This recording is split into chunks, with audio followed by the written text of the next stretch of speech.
Chris Meyer, principal at St. Paul's Lutheran School in Waverly. I will never forget the conversation with a friend that changed my life. She casually told me that someone had said to her once, "Chris Meyer must never have suffered because she's always so happy." It really stopped me in my tracks. And I had to reflect. Have I suffered? At that time, I hadn't lost anyone very close to me to death outside of two grandfathers. I had a wonderful childhood, a terrific marriage, amazing children. Had I suffered?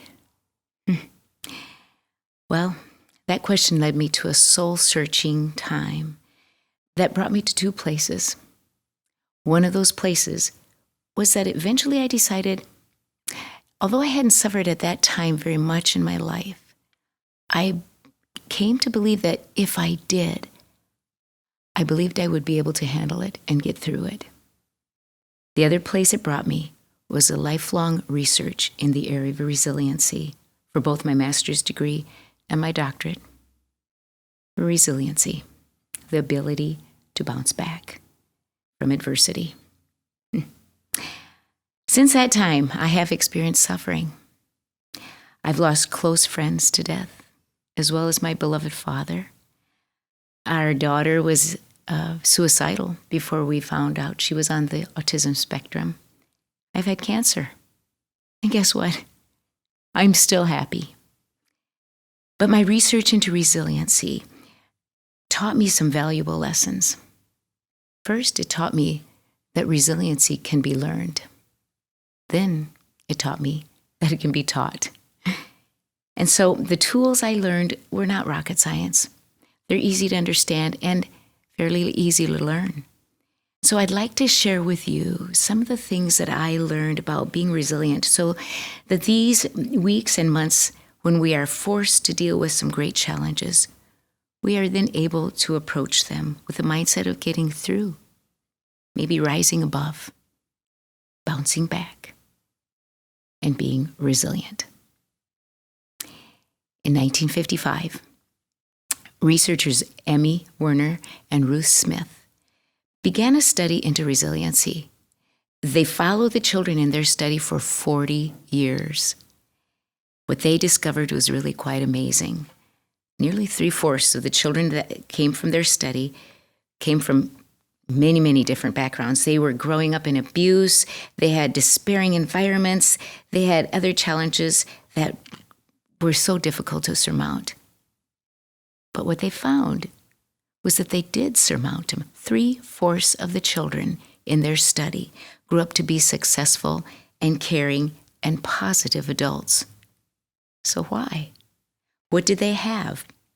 Well, Werner and Smith discovered that they had somehow developed some inner tools that Werner and Smith eventually called protective factors. I want to share with you some of these tools during these times in the next weeks that maybe you can develop on yourself. Some things that you will find that will become very valuable and you didn't realize you had them in you all along. You don't have to have all of these protective factors. Just a little bit of one or more will help you to be able to get through some difficult times. I used to think that if someone wasn't resilient, they were probably suicidal. But I discovered that not necessarily so. Sometimes when people are not resilient, they become chronically negative, lethargic, defensive, burned out, full of revenge, depressed, blaming, or bitter. But what surprised me most was that sometimes they become deeply cynical. All of these symptoms can zap our energy.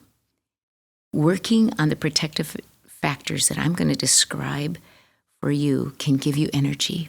It can revitalize your being. Remember the story of Ruth in the Bible? Her mother-in-law, Naomi, who had lost her husband and 2 sons, said, "Call me Mara, for that means bitterness, and God has dealt bitterly with me." That's an example of a lack of resiliency. So let's find out how we can grow resilient. I'll share with you what it means and how we can become it over the next several weeks of Principally Speaking. This week, I will give you 2 of those protective factors. The first one I want to teach you about is problem solving. Problem solving. Think of the way that you feel when you've solved a problem or when you have discovered something you can do during a time when you feel a bit unsure or overwhelmed. It puts your feet firmly on the ground. Street smart kids are usually very resilient because they're always solving problems. Their life depends on it. So think about how you can grow that inside of you during this time. Figure out how to use problem-solving strategies. For example, name the problem, brainstorm ideas to deal with it, choose one of those ideas, try it out. If it doesn't work, try another one, and then reflect what would work best. Sometimes when you try an idea, another one pops into your mind at the same time and gives you ideas for you to go forward. Here's something that I like to do. I like to put a story to some of these protective factors that help me think about it and remember how to apply meaning in my life. Here's the one I put it to storytelling. There was a worker coming home from the fields. His name was Hiram. His friends came to him and said on the way down the road, "Hiram, aren't you going to go to Halil's party tonight?" Oh, Hiram had forgotten all about it. And he wasn't dressed at all. He was just in his work clothes and wouldn't have time to go home and change. He decided just to go as he was. So he went up to the door where the party was. Well, the people answering the door would not even let him in because of the way he looked. They sent him away. So Hiram went down the road to a friend's house, asked to borrow one of his nice coats, and returned to the party. When he knocked on the door, this time with that nice coat on, he was ushered right in. In fact, he was brought to the head table and sat next to the host.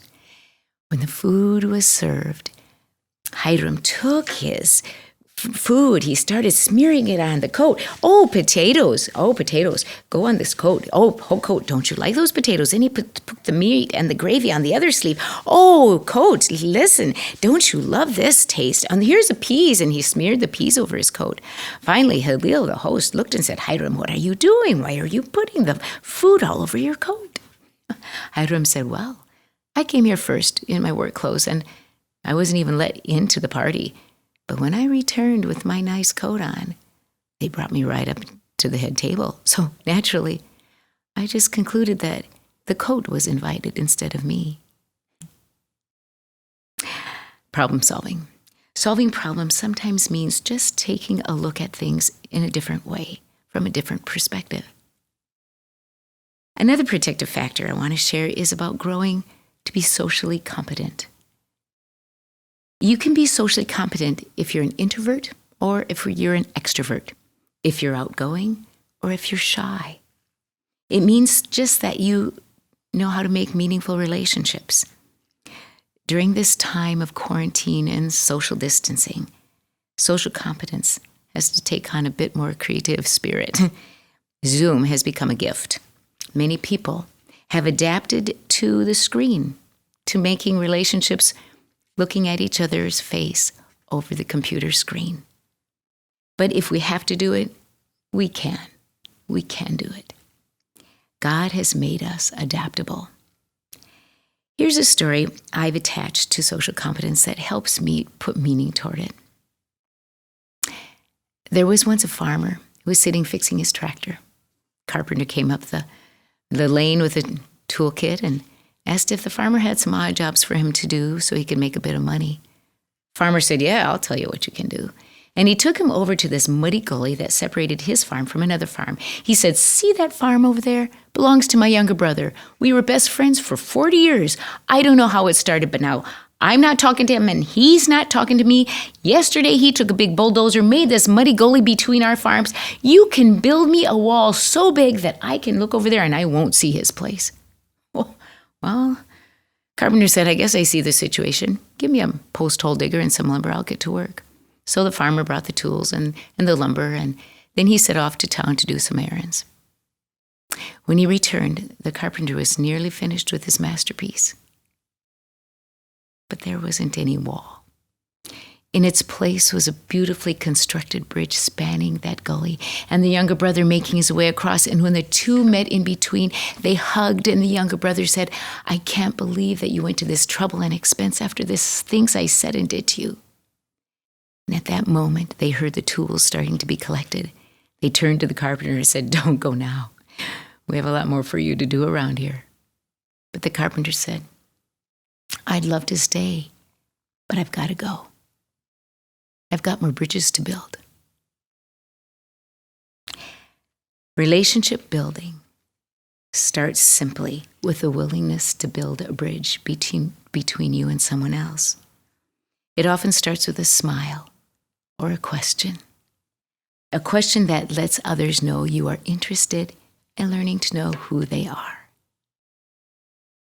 The values we live under at St. Paul's Lutheran School are based on Galatians 5:22 through 23, which describes the fruit of the Spirit. We use the acronym for fruit, FRUIT, to define our values and what they mean to us at school. T in the word fruit stands for teachable, adaptable, and ready to learn. Wow. How perfect for such a time as this. Today, we looked at two protective factors, problem solving and social competence. As we live with restrictions needed to protect ourselves and others during the pandemic, our motto should be, we are teachable, adaptable, and ready to learn. We are designed by our Creator to do just that. So take the first two protective factors and become curious. Are they strengths you hold? If not, how can you begin to learn about them and put them into your toolkit? Are you willing to be more teachable, adaptable, and ready to learn? Becoming resilient. Becoming resilient will be our vaccine. We will explore more protective factors next week. But for now, look at the problems you have had to solve lately. How did you do it? What would you like to do better next time? Look at your relationships. What kinds of bridges have you built to make your relationships better or enhance them? How do you celebrate them?